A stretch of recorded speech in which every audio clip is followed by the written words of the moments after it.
subscribe to our YouTube channel and press the bell icon to get the latest updates. Hello and welcome to The Print. Today we're coming to you from Safdarjung Hospital, which is of course one of the largest key COVID hospitals here in Delhi. Joining me today is Dr. Jugal Kishore, who's Director Professor and Head of Community Medicine here in this hospital.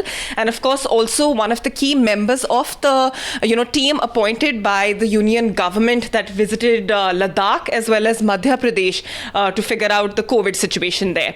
Thank you so much for joining us at The Print today, sir. I want to begin straight away with Delhi. Everyone's talking about how, of course, we've seen a turnaround. But as an expert, sir, has the situation really changed on the ground? Yeah, your question is very good. When we say, yes, the condition is improved or decreasing or maybe worsening, Delhi is actually the first one which has got the infection after the Kerala, and since then, because it's a international airport and people from various country, they keep coming to Delhi. That is why the infection started much early, and the peak also we have witnessed. But now, over a period of time, what we are seeing, that number of cases are definitely increasing, but deaths have decreased. So the condition is almost stable, and the number will increase because this is a novel virus. Everybody knows, everybody has to get infection this time or next time, whatever. So, the number is going to be high. The best part is that because most of them will be mild in nature, that is why it's not a big issue. So the condition, I'll say, is much stable and better. Okay. And I think that's also because we're hearing, the number of beds are also weaker now in hospitals. So the situation in terms of hospitals has also improved. Safdarjung was also one of the hospitals that was really burdened in the beginning. How is the situation here now in terms of the doctors coping with it? The kind of burden that's there, because the health workers, of course, have to bear the brunt. The purpose of the lockdown was to make the resources available and preparing the infrastructure so we can cope up the condition. And we were expecting high number of cases, and particularly the very critical cases like those require ventilator or in the ICU. So at that time, the number of beds, according to the calculation, was not up to the mark. But as the situation evolved, what we have seen that number in Delhi is much better than any other part of the country, because we have large number of private and government hospital, and they have the capacity. The surge capacity is also high. We can convert most of the the normal beds into the ICU bed and other that requires time. So that is, in the beginning we had a problem, but once the things were stabilized and hospital, which is not hospital but that satsang area has been taken up by the government, and they have made so many COVID health center where everything is available. So they have made 10,000 beds. After making that one, we have large number of beds now not occupied. The reason of non-occupation is also we have changed the strategy of the home isolation, and that has made ease out the whole burden of the hospital and health center to the home. That is why it's not a problem now. Right. So, however, I want to come to an important part. As we spoke to you yesterday, there's a story that we did on The Print, where I spoke to you earlier, where as per data accessed, we realized that a large percentage of cases, in fact, the majority in Delhi are those outside containment zones. That, of course, and in most of these cases, from what surveillance officers told me as well as district magistrates, that the source is not known. What is the implication of this? If I can remember, when I was in Ladakh and also in Madhya Pradesh, whenever we used to go to the areas, and we found that around 20-30% of at that time, when things were very less, the cases were very less, 20 to 30% the people were not knowing from where the infection has come. Today it is much more, because the infection is more in the community and thing. what I really want to say to everybody, and one must understand that there is a difference between the containment area and zone and the lockdown zone. What has happened that you have identified area because of the large number of cases are there, the clusters or the hot zone, and then you make it containment area. That containment area converted into lockdown area. Now there is a difference. The lockdown is you are totally not allowing any kind of activities, but the containment is not that you are not allowing things. Containment is to contain the disease, contain the problem, contain the transmission. And unfortunately what happened, whenever we have few cases, even one or two cases were there, it was lockdown over that place. So the people had the fear, people have so much suffering because of misinterpretation of the these things. The transmission is definitely because of the contacts, but it is not that you will be totally not having any problem if you are having you have the lockdown areas, because within the lockdown areas you have lot of interaction, because the people were not actually informed that why they are locked down, and many a time they are against the movement. So from the very beginning I was telling, the community has to be with you when you are taking such kind of steps. If community is not with you and you are trying to force something, they will against you and they will not do what you really want. And sometimes it is good for them, still they will not be with you. So that was the gap between what the action we have taken. They should have been taken in confidence. They should have been part of the whole movement, and we would have not required that much amount of the lockdown. Rather, containment could have been done. Containment means you identify the problem there and you try to see that who else has got the transmission and how you can break that transmission. And that is by your contact tracing and the surveillance process. That is the only one. And once you get the positive case, you either isolate them or you treat them or quarantine them. That is the main. And it is still, valid. So that's exactly what I wanted to understand, sir. Now that we're getting to know from the data that most of these cases in Delhi are actually outside the containment zones, how do you think this can be looked into? Because that is a key concern. And now I won't mince my words, which clearly means that there is community transmission. Yes, that is there. But what is the problem here?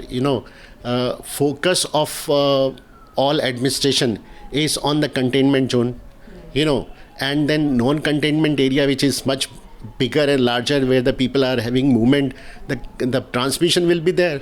So we have to go away with this kind of focused intervention of the strict intervention, which is now not required. What is required is that this containment activity should be to the all areas, because a large number of the cases are coming from non-containment, because it's a much bigger area and the movement is already going on. The lockdown is already gone.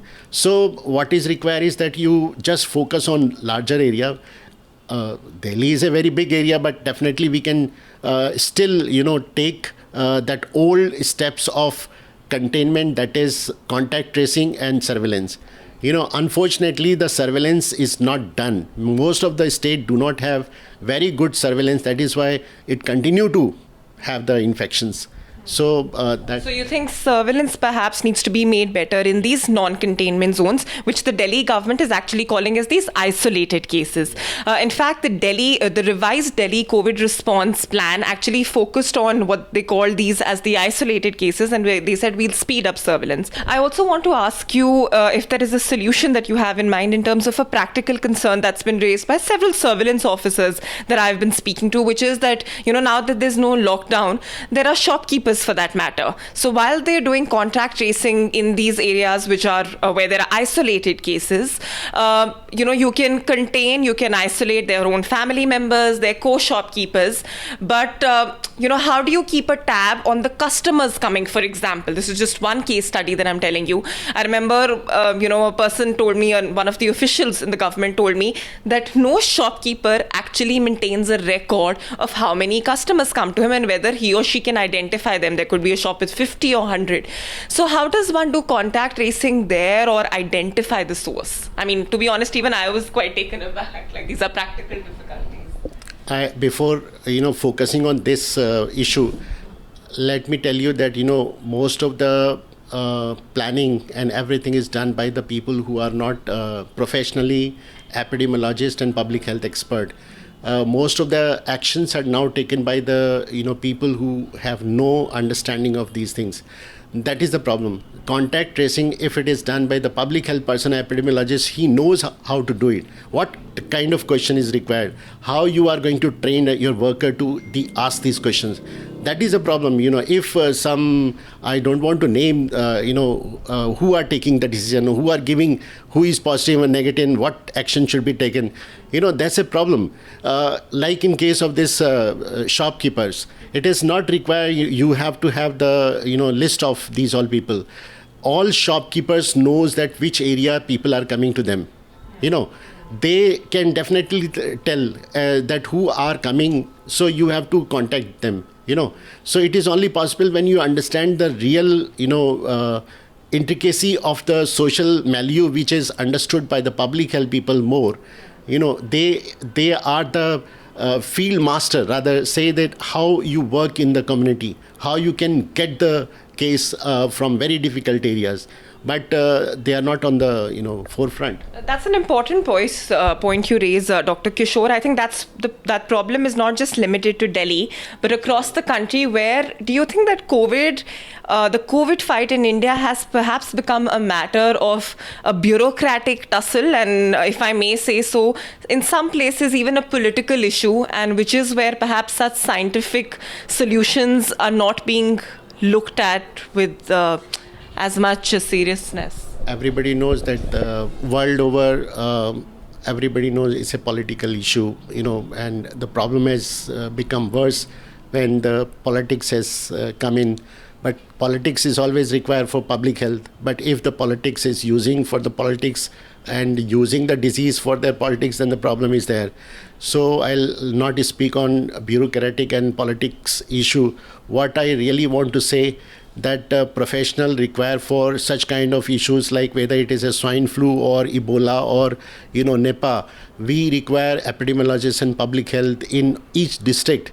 Unfortunately, we don't have many epidemiologists working in majority of the districts in India. We have been in various part, and we don't find much of the epidemiologists. In Delhi also, we are seeing that we have so many districts, but we don't have a district level epidemiologist trained. It is not just designation. Any medical officer who, by the promotion become the epidemiologist, a trained professional epidemiologist, and with the team.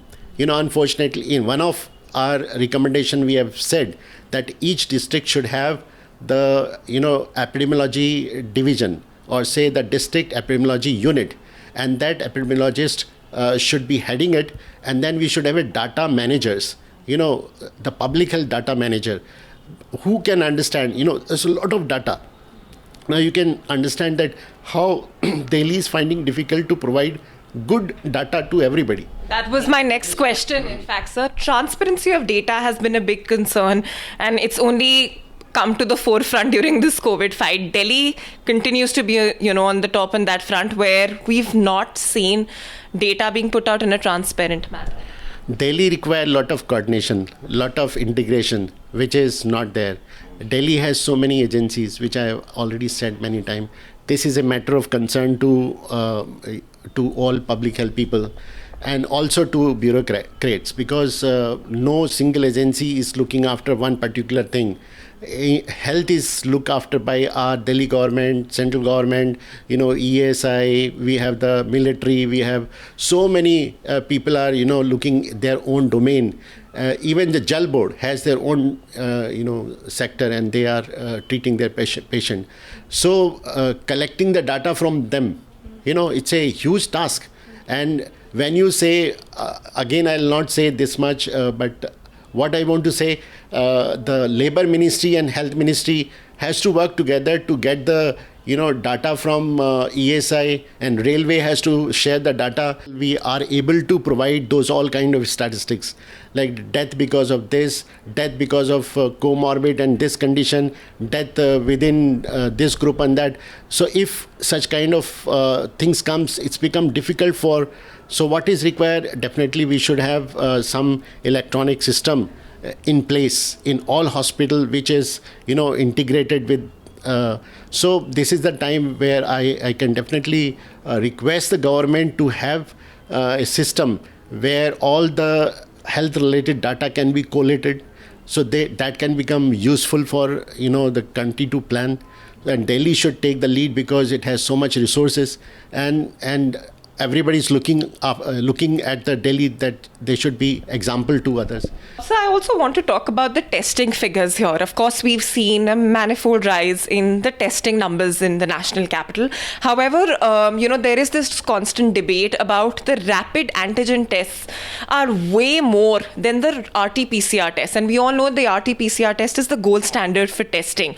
Also, if you look at the positivity ratio, which is the false negatives from symptomatic patients who test negative in rapid antigen, is very less when they go for RT-PCR. So do you think that we need more transparency and accuracy to actually know, or else there might be silent spreaders in that aspect as well who've been tested for rapid antigen?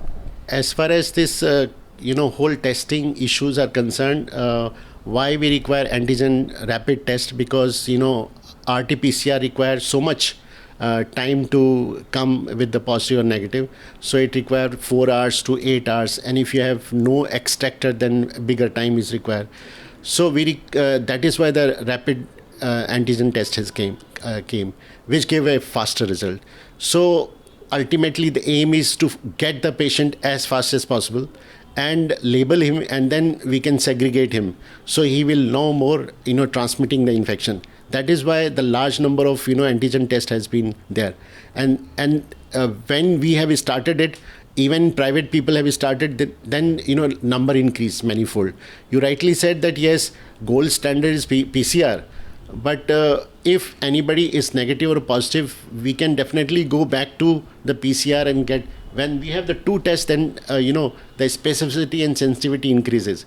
We have a problem with the sensitivity and specificity of these two tests. That is why the problem is arising, which most of the people do not understand the implication of the sensitivity and specificity of the test. That's exactly what I'm saying, because as per the data submitted by the government in the Delhi High Court yesterday, we see that the ratio is very, very small in terms of, the false negatives that are actually recommended for RT-PCR. So do you think that's problematic, and the government needs to, be conducting more RT-PCR tests as well on these false negative cases? False negative means, the specific test has eliminated the negative, So this rapid antigen test is a specific test, and it is not sensitive test. Similarly, the RT-PCR is also a specific test, not the. That is why we have less number of false negative and required repeat. That is why that is not an issue. Issue should have been the false. At least for those who are false positive, for those who are symptomatic.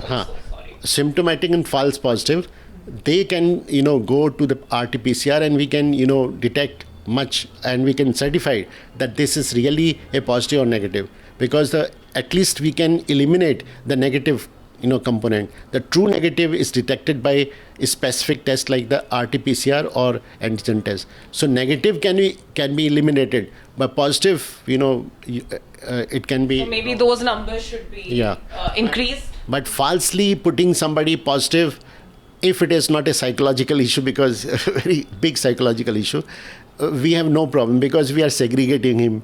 We are putting in, so it's much better. If he is not coming in contact with other or himself isolating, it's much better. So being positive, false positive is okay. We can tolerate. But false negative is a problem, because he's continued to transmit the infection. So I just want to, towards the end of this, want to move on from Delhi. You also traveled to Madhya Pradesh with other, IAS officers as well. And also the first place you went to was Ladakh, which continues to be in news for various other reasons. How was the experience there? You also submitted a detailed report from these places to the central government. Ladakh is a very small place, very nice, beautiful, and people are so nice. They have very close knit community. We had first containment there. In India, first containment happened there, and I was there. What we have done, we have gone to the community and had an interaction. And at the same time, we were there, and the regional commissioner with us, DM was there, and politician people were also there, politics. We had a direct contact with them, and within 1 hour, the situation totally changed. From there, I try to say to everybody, try to have the contact with the community. They are the one who is going to make you successful, make your everything successful. And there, till now, we have only one death. Although number of cases has increased because of various reasons, but not, and they are, doing very well. So better coordination. Better coordination and better, interaction between the bureaucrats, politicians, and also the community. That is required. And community definitely play a role. But when we went to the Madhya Pradesh, the Bhopal, where the bureaucracy totally collapsed because cases occur in the, secretariat itself. So initially there was a problem, but they picked up very fast, and we went there. They gear up, and politically also it was unstable initially. So that was also a reason for it, because the government was not formed, and they were in a flux state. So these are the reason which has increased a lot of problem. That's an important message from here, that even though the peak might be over in Delhi, according to Dr. Kishore here, but given this is a seasonal monsoon season, there's likely to be an outbreak of several other such diseases. So it's important to continue with social distancing measures and have all proper immunization in place. For more such insightful interviews, do subscribe to our YouTube channel and follow us on all other social media platforms. With Manisha Mondal, this is Anisha Bedi for The Print.